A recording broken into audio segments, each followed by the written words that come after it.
ahora les voy a contar la historia del por qué le llamé a Morena narcopartido. Resulta que en 2019 Mario Delgado, presidente de Morena, se asoció con Sergio Carmona, vinculado al crimen organizado. El negocio consistía en meter gasolina de Estados Unidos a México, sin pagar impuestos. Para ello nombraron a Julio Carmona, hermano de Sergio Carmona, administrador de la aduana de Reynosa. Este negocio provocó un quebranto de 700,000 millones de pesos de impuestos al SAT. Entraron 150 millones de barriles de gasolina y diésel ilegal. Carmona se volvió el financiador de campañas de Morena hasta su muerte en 2021. Julio Carmona huye a Estados Unidos y se vuelve testigo protegido. Y ahí no acaba la historia. Esta semana mataron a Carlos Narváez, sobrino del director de Pemex, alto funcionario de aduanas aquí en la Ciudad de México. La revelación que les quiero hacer esta noche es muy grave. Mario Delgado está bajo investigación criminal por agencias de seguridad de Estados Unidos. ¿Ahora entienden por qué le llamé narcopartido a Morena? Bueno, según el Coneval, esa beca a la que se refiere la candidata de Morena es de la tercera parte de lo que necesita una niña y un niño para un bienestar verdaderamente integral. Y respecto a lo que dice la candidata del PRIAN, si los programas sociales están en la Constitución, no es por la voluntad de los partidos que la apoyan, porque el PAN fue el único partido que votó contra los programas sociales. Ahí están los dichos de Vicente Fox, expresidente panista, con quien trabajó en su gabinete y quien se opone abiertamente a los programas sociales y le dice a los mexicanos: no lo repito porque yo sí le tengo respeto. Aquí la única que no ha aclarado el tema de su vivienda es ella. Se robó un predio, no tiene licencia de construcción, le escondió esa vivienda. Entonces, ojalá nos diga si tiene el contrato de compraventa. ¿Quieres comentar algo, Claudia? Bueno, quiero hacer un paréntesis. Las mexicanas y los mexicanos no nos merecemos un debate presidencial lleno de calumnias y lleno de mentiras. Eso refleja la ausencia de proyecto. No voy a caer en este caso en provocaciones. Al debate venimos a presentar propuestas, a defender nuestro proyecto y, por supuesto, a mostrar nuestra calidad humana. Entiendo la desesperación del PRIAN, va en un lejos segundo lugar, pero no comparto sus métodos. Por eso ahora nos toca respetar la investidura presidencial. En las primeras posiciones de las listas plurinominales del PRI y del PAN. Esos son los verdaderos delincuentes. Xochitl Gálvez. En el pasado debate llamé narcocandidata a Claudia Sheinbaum y eso generó mucha polémica.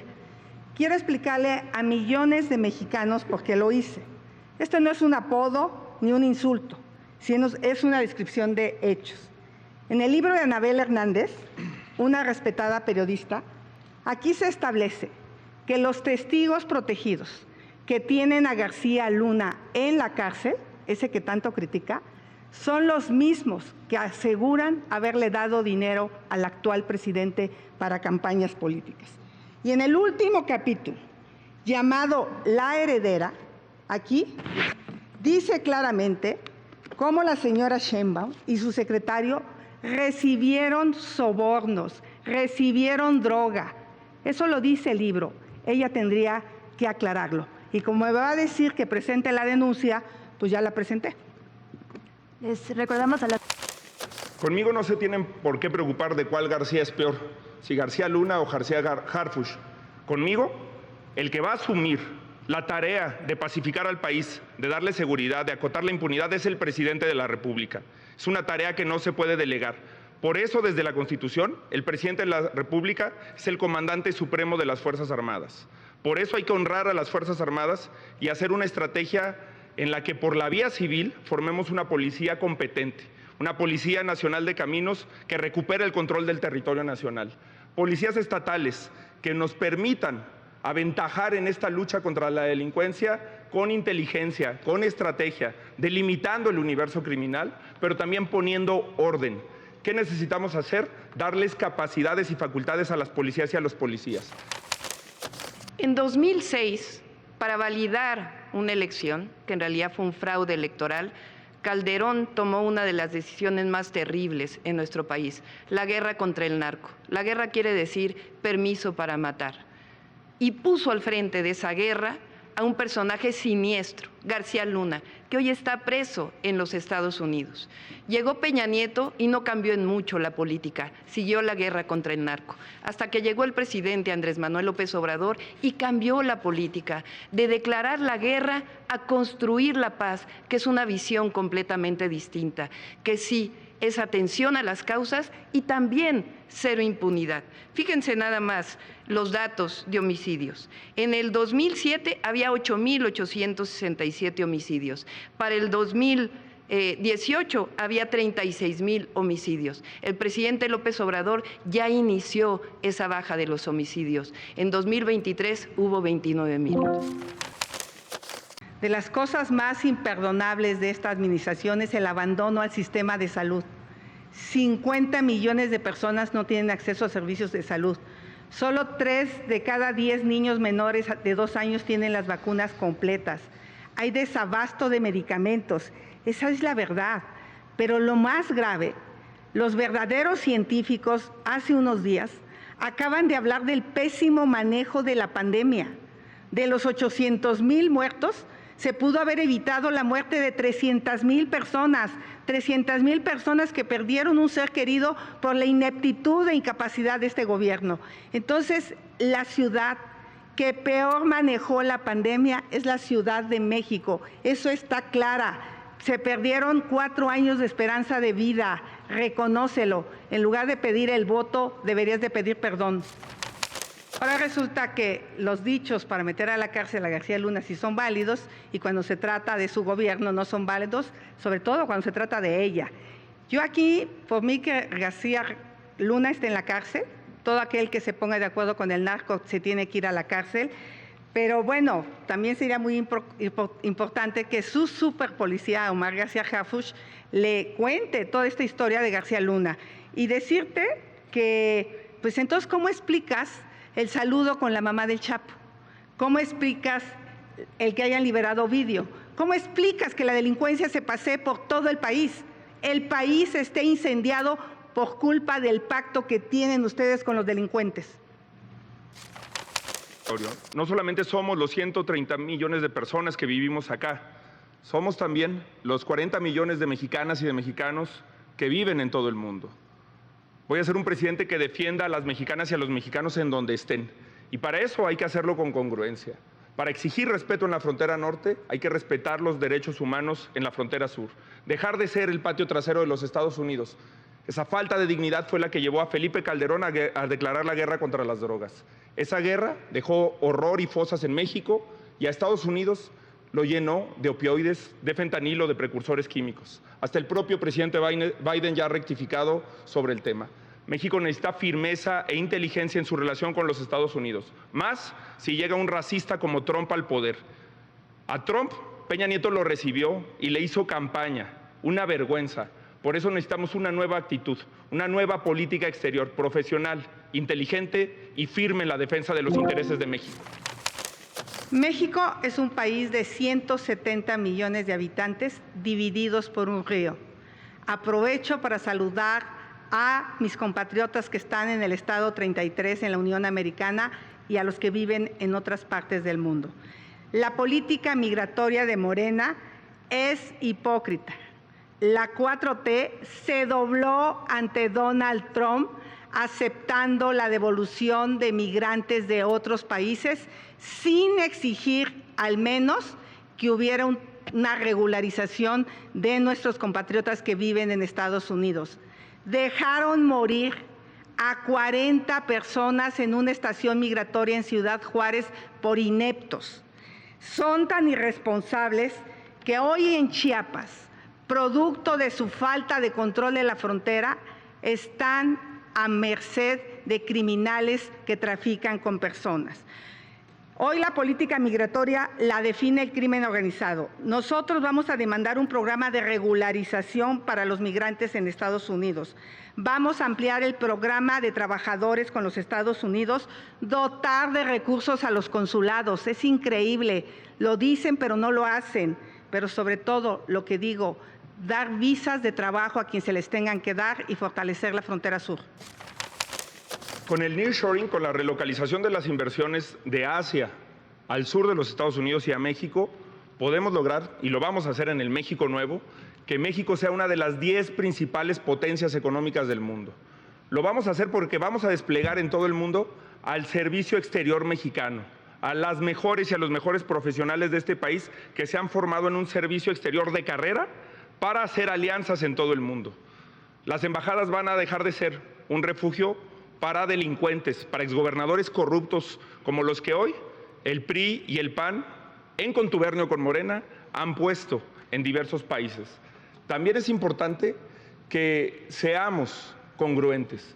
Soy el único candidato que se ha pronunciado sobre los 3 conflictos armados, sobre las 3 guerras más importantes de los últimos meses. En condenar la invasión rusa a Ucrania, en condenar el ataque terrorista de Hamas a Israel y en condenar la acción criminal del gobierno de Benjamín Netanyahu contra el pueblo palestino. Se necesita congruencia, firmeza y dignidad en la política exterior para que México vuelva a tener un prestigio e integridad. Tengo una pregunta para la candidata de las mentiras. Las dos tuvimos un encuentro con el Papa. ¿Le contaste a su santidad cómo usaste la Virgen de Guadalupe en una falda a pesar de que no crees en ella ni en Dios? ¿Le platicaste que derrumbaste una iglesia cuando fuiste delegada de Tlalpan? Tienes todo el derecho de no creer en Dios. Es un tema personal. A lo que no tienes derecho es a usar la fe de los mexicanos como oportunismo político. Eso es una hipocresía. No sé si vieron recientemente que hubo 2 reuniones muy importantes del presidente de la República. Primero con el primer ministro de Belice y segundo con el presidente Arévalo de Guatemala, que por cierto le enviamos un gran saludo desde aquí. ¿Cuál es la idea? Generar un polo de desarrollo en el sur de nuestro país, en la frontera sur. Ahí se definieron una serie de acciones para el cruce fronterizo, que es fundamental. Y además lo que queremos hacer es desarrollar esa frontera. Fíjense, se está planteando que el Tren Maya, que el tren interoceánico, que son 2 proyectos fundamentales, puedan incluso llegar a Centroamérica, de tal manera que se desarrolle un polo de bienestar y un polo de desarrollo económico. Esa es la mejor manera de poder ofrecer incluso trabajo a los migrantes. El 51% de los gases de efecto invernadero derivan del modelo de generación de energía eléctrica que Bartlett ha mantenido de manera criminal en México. Por cierto, yo sí me pronuncié para cerrar la termoeléctrica de Tula y la candidata del PRIAN se retractó. Me parece que lo que hemos visto los últimos días con el caso del exministro Saldívar, donde como presidente de la Corte estaba al servicio del actual presidente de la República, me parece inaceptable. Me parece inaceptable que la señora lo tenga en su equipo, por cierto, pero eso no puede volver a pasar. No puede volver a llegar otra ministra a la Corte que no tenga los conocimientos. Hoy la democracia está en riesgo. Morena y sus aliados se quieren apropiar del INE, quieren controlar al árbitro electoral y quieren controlar a la Corte, y eso no se los vamos a permitir. Por supuesto que a mí me parece que los ministros de la Corte se deberían de nombrar con una consulta hacia las universidades, hacia espacios de barras de abogados y nunca más un cuate o una cuota en la Corte. El Poder Judicial, su labor fundamental es la justicia. El problema es que ahora muchos ministros de la Suprema Corte de Justicia de la Nación se han extralimitado en sus funciones. Incluso han echado para atrás leyes que apoyan al pueblo de México y a la nación que han aprobado la Cámara de Diputados y la Cámara de Senadores.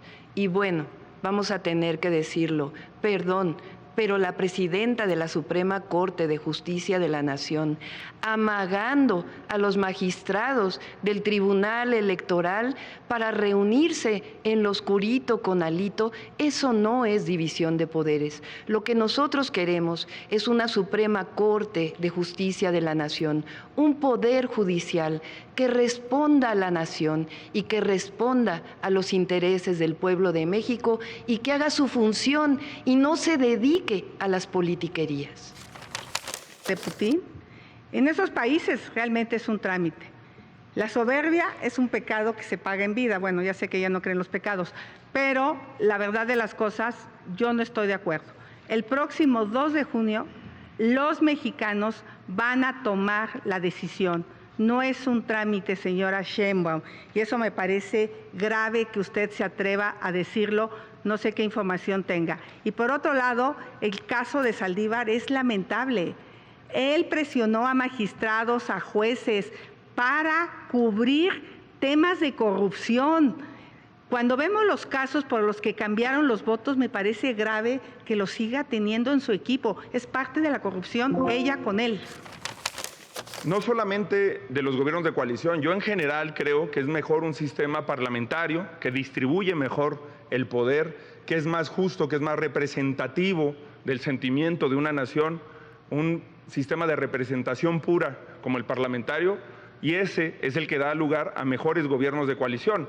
Porque el problema de los gobiernos de coalición en la lógica política actual es que sucede lo que sucede con su coalición, que los dirigentes del PRI y del PAN se reparten las candidaturas, se reparten el poder, como se repartieron, por cierto, el poder o intentó Marco Cortés, que él mismo lo enseñó en un tuit, el gobierno de Coahuila, incluyendo notarías, órganos autónomos que dicen defender y respetar, y faltándole al respeto a la voluntad democrática del pueblo de Coahuila. Eso lo hacen en todo el país, lo hacen a nivel nacional, así lo hacen en Nuevo León, y por eso se aferran, por eso quisieron que el que hoy es su candidato a alcalde de Monterrey fuera el fiscal del Estado. Imagínense el cinismo con el que el PRIAN actúa. Pero la verdad es que yo aquí dije cómo se han dedicado a extorsionar a las personas adultas mayores para que voten por su partido. Ellos lo que quieren es instaurar un régimen autoritario. Por supuesto que ¿por qué no hacemos una lista pluri de los 300 y que haya una verdadera representación de acuerdo a la votación? Pero ellos lo que quieren es una trampa, porque tratan de usar la necesidad y la pobreza de la gente. Eso de lo que tanto se criticaron, lo han hecho. Han gastado cientos de miles de millones en los servidores de la nación para hacer ese trabajo. Entonces, yo en ese sentido, pues sí me gustaría reducir, quizá a 400, pero en este momento no, con un gobierno tan autoritario. Imagínense llamarnos traidores a la patria por haber salido a marchar el día de hoy. Tiene a Manuel Bartlett en su gobierno, uno de los hombres que estaban en gobernación en las épocas del autoritarismo, el que se robó la elección de Cuauhtémoc Cárdenas. No tienen vergüenza. Es más, de la mayoría de sus candidatos a gobernadores, ninguno es de Morena. Entonces, yo siempre hablan del pasado, pero no se dan cuenta del presente. Y si hablamos de corrupción, han usado la corrupción, han usado la reducción del dinero como un mero pretexto. Quedarse con los ahorros de los trabajadores de la Suprema Corte de Justicia es inaceptable. Cuando Manuel Bartlett y sus hijos hacen negocios, cuando Rocío Nale está megamillonaria y ahora el yerno tiene negocios millonarios, cuando se ha quedado callada con los enriquecimientos de los hijos del presidente, ahí es una robadera. Lo que Mario Delgado está haciendo con el huachicol fiscal, y quieren sacrificar la democracia, las instituciones, a cambio de reducción de recursos, cuando son unos bandidos. Candidato Jorge Maínez, es momento de su mensaje final, tiene un minuto. En las universidades les he dicho a los jóvenes que deben de votar este 2 de junio para que nadie decida por ellos. Y aunque si yo tuviera que elegir entre el PRIAN y Morena, no sabría por quién hacerlo, les he dicho que incluso es preferible que voten por cualquiera de esas dos opciones a que no voten. Por eso te invito a confiar en ti, en lo que crees, a que votes por lo que te representa. Si en 20 años tuvieras que explicar tu elección, tu próxima elección, ¿de quién te sentirías orgulloso de haber votado? En 10 semanas hemos logrado algo que parecía imposible, darle la vuelta a la elección. Pero hoy tenemos un reto más importante, que es cambiar el futuro del país. Pacificarlo con una nueva estrategia de seguridad y construir prosperidad con igualdad de oportunidades. Construir un México nuevo. Mi meta es mucho más grande que ser presidente. Mi meta es hacerte sentir más orgulloso que nunca de ser mexicano, de ser mexicana. Muchas gracias por todo. México tiene dos caminos: que siga la corrupción, la violencia y la mentira. O el camino que yo te ofrezco, un gobierno honesto, que trabajemos en recuperar la paz y la tranquilidad, pero sobre todo que recuperemos la libertad. Este México es posible. Yo estoy segura que tú que me estás viendo en tu casa, sabes que te da miedo salir a la calle, sabes que el dinero no te alcanza, sabes que este gobierno te abandonó en el campo. Las madres buscadoras, los que más sufren, fueron abandonados por este gobierno. Por eso vamos a ganar. No tengo duda de que vamos a ganar este 2 de junio. Vamos por la vida, por la verdad, por la libertad. Hoy la esperanza cambió de manos y está de nuestro lado. Y con esa esperanza vamos a ganar. Vota Xóchitl el 2 de junio. Los invito este próximo 29 de mayo a las 4 de la tarde en el Zócalo de la Ciudad de México, que va a ser nuestro cierre de campaña. Este 2 de junio, en unas cuantas horas, vamos a decidir todas y todos el futuro de la nación, el futuro de la patria, el futuro del pueblo de México. Y este 2 de junio los invito a que votemos masivamente. Ya los conocen, ya saben que son especialistas en fraudes electorales. Lo que tenemos que hacer es demostrar una diferencia enorme entre el primero y el segundo lugar. Y eso solo lo podemos hacer con el voto masivo. Me comprometo con el pueblo de México a gobernar para todos y para todas, y a llevar a México por el camino de la seguridad, de la paz y de la prosperidad compartida. Este 2 de junio, igual que lo hicimos en el 2018, que hicimos historia, vamos a hacer historia.